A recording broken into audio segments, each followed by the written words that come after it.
పర్వతాల మధ్య నల్లమల అరణ్య హృదయంలో జలపాత గర్జనలో ఒక మహిమాన్విత చరిత్ర మేల్కొంటుంది.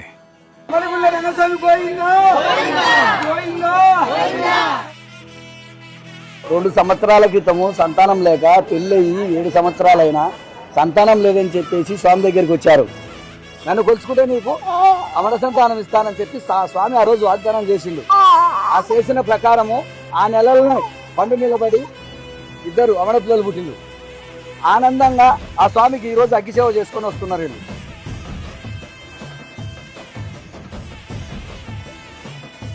నాకు ఇలాంటి అగ్గిసేవ అంటే నాకు చాలా ముఖ్యం.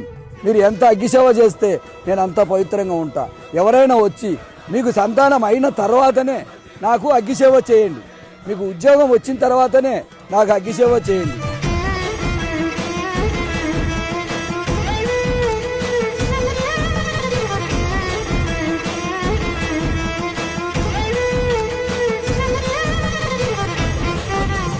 ప్లేస్లో వచ్చేసి సిగ్నల్స్ ఉండవు. దేవుని భక్తితో వచ్చిన వాళ్ళకి ఎన్వైరన్మెంట్ కూడా సహకరిస్తుంది, చాలా బాగుంటుంది. 7 శనివారాలకి ఇక్కడ మనం చేస్తే ఏదైనా కోరికలు అనేటువంటిది నెరవేరుతుంది అన్నమాట. ఇక్కడ ఎవరైనా తప్పు చేసి వస్తే ఈ గుడికి కంపల్సరీగా తేనెటీగలు కొడతాయి ఈ గుడిలో. అది ఈ గుడి యొక్క విశిష్టత. ఫస్ట్ టైం చూసాను అనమాట. తేనెటీగలన్నీ రావడము, అందరూ భయపడము, కొంతమంది కుట్టే కూడా ఫస్ట్ టైం చూసి చాలా షాక్ అయ్యాను అనమాట. ఇలా కూడా జరుగుతుందా అని వినడమే కానీ కళ్ళారా చూశాను. ఇదే శ్రీ నెమలిగుండ్ల రంగనాయక స్వామి వారి దివ్యక్షేత్రం.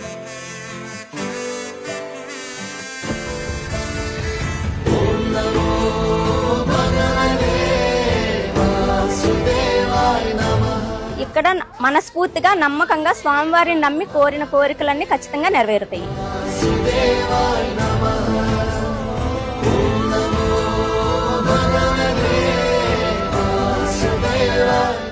ఇక్కడ మహిమ ఏమిటంటే ఎవరన్నా అంటూ ముట్టుతోటి ఏదన్నా మైలతోటి జరగకూడని చెయ్యకూడని పనులు చేసి రాకూడదు.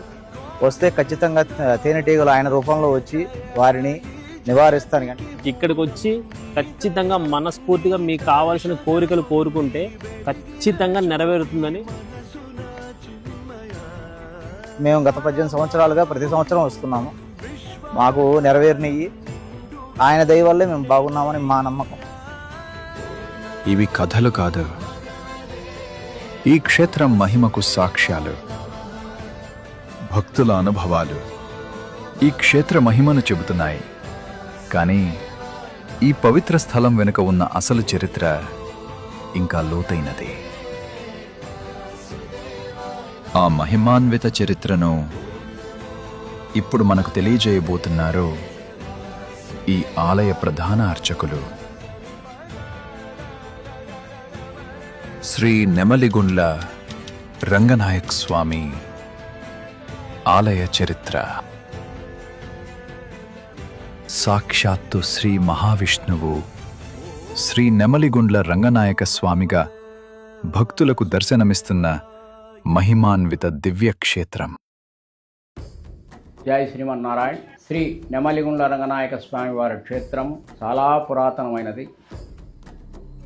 అక్కడ నెమలి గుండము గుండ్ల బ్రహ్మేశ్వరంలో పుట్టి ఈ క్షేత్రం వైపుగా ప్రవహించినది.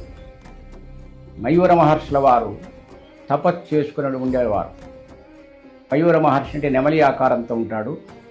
వారు ఈ గుండము చాలా చిన్నదిగా ఉన్నదని పెద్దది చేయడానికి శక్తి చాలక మయూర మహర్షుల వారు బ్రహ్మను గురించి తపస్సు చేశారట. అలా కొన్ని సంవత్సరములు చేసిన తర్వాత బ్రహ్మ వీరి తపస్సుకు మెచ్చి వారికి శక్తినివ్వడం జరిగినది. వారికి ముక్కు పొడవుగా ఉంటుంది, కాలిగోళ్ళు పెద్దవిగా ఉంటాయట. కాలిగోళ్లతో ముక్కు పుటాలతో పెద్దదిగా చేయడం జరిగింది. అందువల్ల నెమలిగుండము అనేటువంటి పేరు వచ్చినది.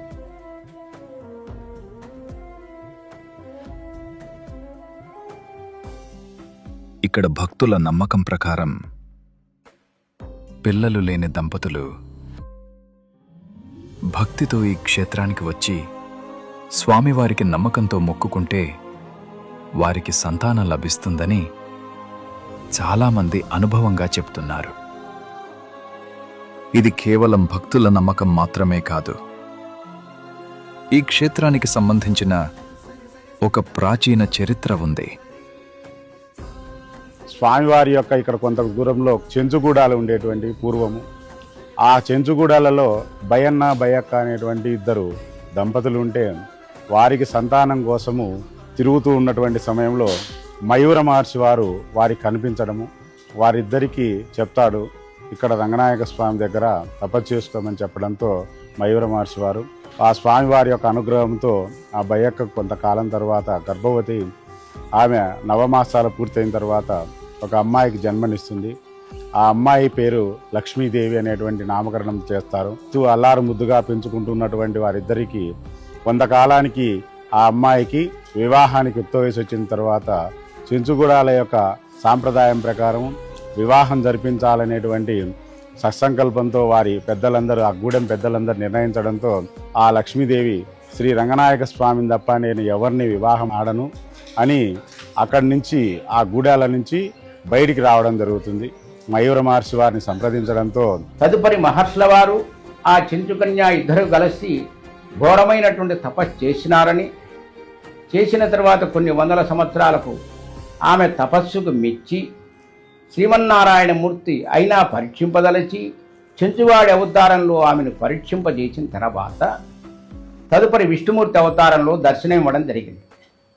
అప్పుడు మహర్షుల వారు, స్వామి ఈ చెంచుకను మీరు ఇక్కడ వివాహం చేసుకొని రంగనాయక స్వామి అవతారంలో భక్తులందరికీ దర్శనం ఇవ్వమని చెప్పినట్లుగా ఆ రోజు నుంచి ముందుగా మయూర మహర్షులు తయారైనటువంటి గుండము నెమలి గుండము, పైన రంగనాయక స్వామి వెలసండి కాబట్టి నెమలి గుండము రంగనాయక స్వామి, వ్యవహారిక భాషలోకి వచ్చే నెమలిగుండ్ల రంగనాయక స్వామి అని పేరు ప్రసిద్ధి చెందినది.